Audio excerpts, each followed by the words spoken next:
Hello and welcome to Newsfeed, your daily dose of what people are talking about online, from news stories to what's trending.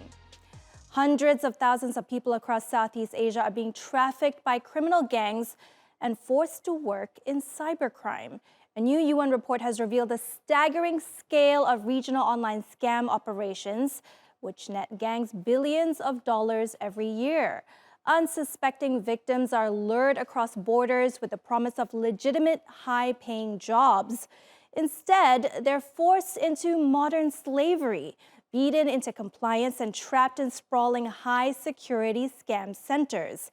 Victims tend to come from other parts of Asia, but can come from as far afield as Africa and Latin America. Gangs have changed their MO in recent years by targeting educated professionals. Many victims forced to work at these online scam centers have graduate or even postgraduate degrees. People that have been trafficked into these scam compounds suffer not just physical abuse and mental abuse, but financial ruin in many cases, because they have taken on debts, and then to release themselves from these scam compounds, they take on more debt.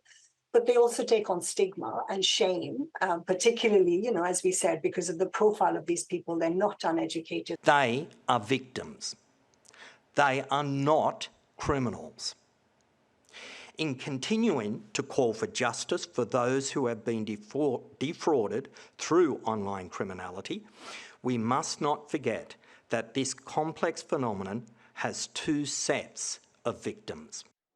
Yup, in many of these cases, the scammer and the person on the other side of the screen are both the victims. And one fraud scheme increasingly being carried out by Southeast Asian crime syndicates is a bogus crypto investment scam called pig butchering.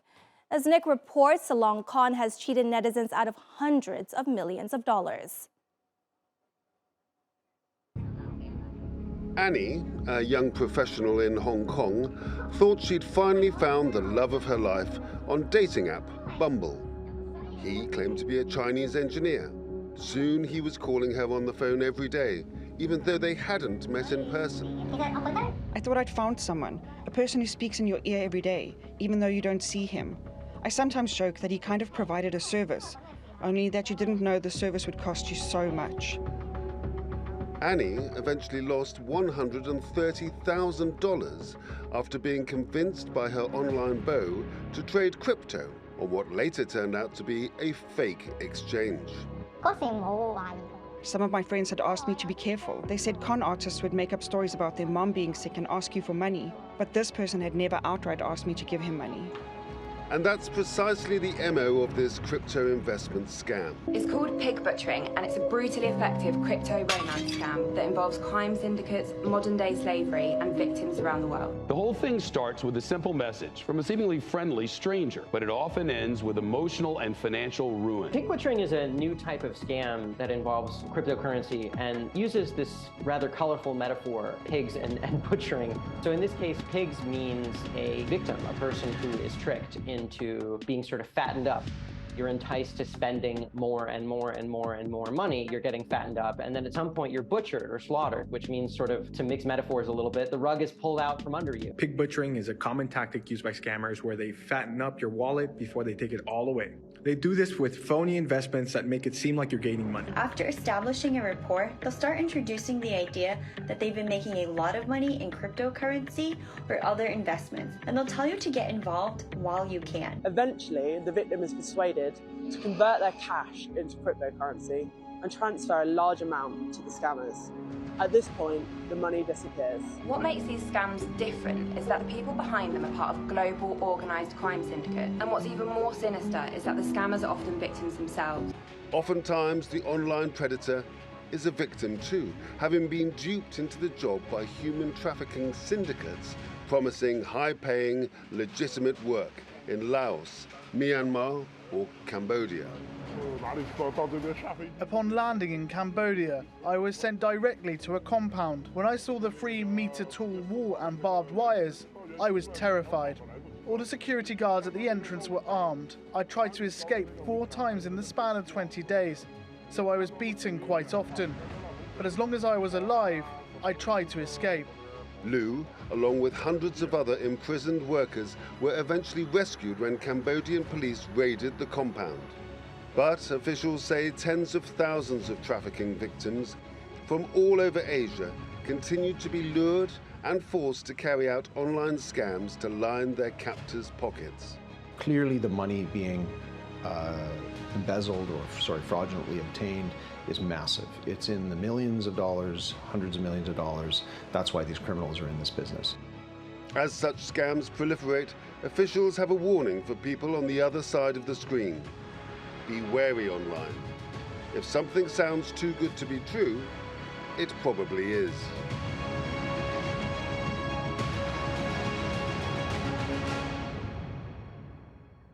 Is the Airbnb dream dead?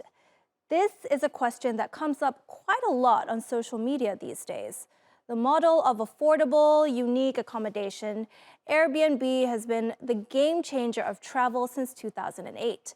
But guess what? The tide is turning, and being a host is not what it used to be. Lara has more. A life of luxury and dollar bills aplenty. That was the promise of Airbnb. It not only shook up the hotel industry, but created a new breed of property mogul.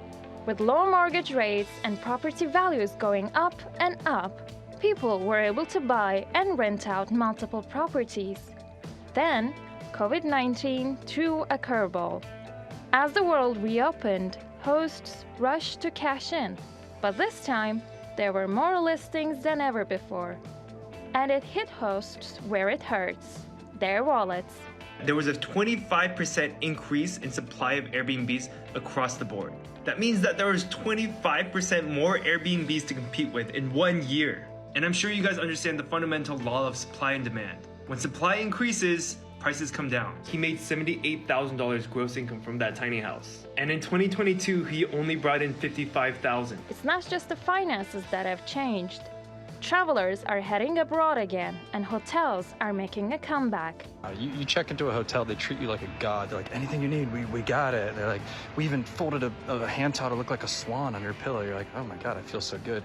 Every Airbnb check-in feels like you're on a game show called like Home Invaders.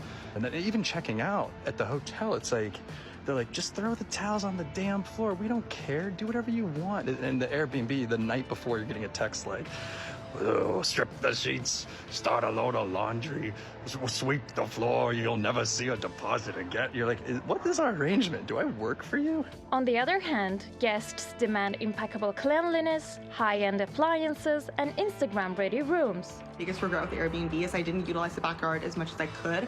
I should have xeriscaped it and put in a fire pit. I think that would have really increased my booking value. Balancing hosts and guests' need has been a challenge for Airbnb. But in the end, it was the hosts who were left high and dry by some policies, like the global refund policy, which favored guests, and smart pricing system, which wasn't very smart. Now, many cities around the world are tightening the screws on short-term rentals, blaming rowdy guests, illegal listings, and housing shortages. New York City was just the latest. They're saying there'll be at least 10,000 units taken off the market. You'll have to register your unit with the city, provide floor plans to the city, have a New York City government ID. The person who is being hosted will have to have access to the entire unit. The host has to live there, and they can only host 2 people max. That will mean fewer people are likely to host. For some hosts, it's game over for Airbnb, but others will hope to benefit from less competition. Next up on the program, I want to show you some photos from a family album. This is the Frankie family from Utah. Mom and Dad, Ruby and Kevin, and their 6 kids, Shari, Chad, Abby, Julie, Russell, and Eve. On the face of it, your typical all-American cereal packet family. So perfect it seems that for almost a decade now, Mom has presented a hit YouTube show called 8 Passengers. It showcases her parenting style and how she keeps her brood of 6 in line. And my kids are literally starving. I hesitate to say this because it's going to sound like I'm like a mean barbarian, but I told the kids, I said, I'm not even going to let you eat breakfast. until you get your chores done. The 41-year-old mom's YouTube channel has since been taken down, and she's been charged, along with her business partner and neighbor, with 6 counts of aggravated child abuse. Each count carries a maximum sentence of 15 years in prison and a fine of up to $10,000. Ruby Franke first rose to prominence in 2015 through her now defunct YouTube channel, 8 Passengers, which featured her husband and their 6 children. Ruby is known for her strict parenting style, like refusing meals as punishment and changing their kids' sleeping arrangements. My bedroom was taken away for 7 months and then you give it back like a couple weeks ago. I don't think our viewers know that. Their channel had more than 2 million followers before it was taken down earlier this year for unknown reasons. Police say they found multiple malnourished minors with severe conditions, one with open wounds and duct tape around the extremities, and arrested Ruby and her business partner, Jody Hildebrand. The 2 women run several social media accounts called Moms of Truth, where they give parenting and relationship advice. Reps for both women did not respond to our requests for comment. Something less serious now. Ever had dreams of living abroad in a faraway country and living the life?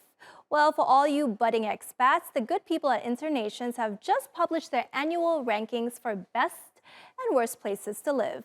Now in its 10th year, the survey considers the ease of settling in, personal finance, employment, housing, and much more.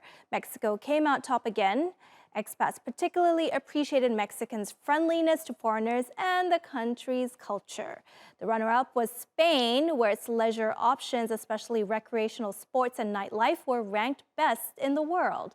Panama comes 3rd out of 53 destinations in 2023. Like the top 2 countries, expats are especially happy with the ease of settling in, and it ranked the best country for finding new friends.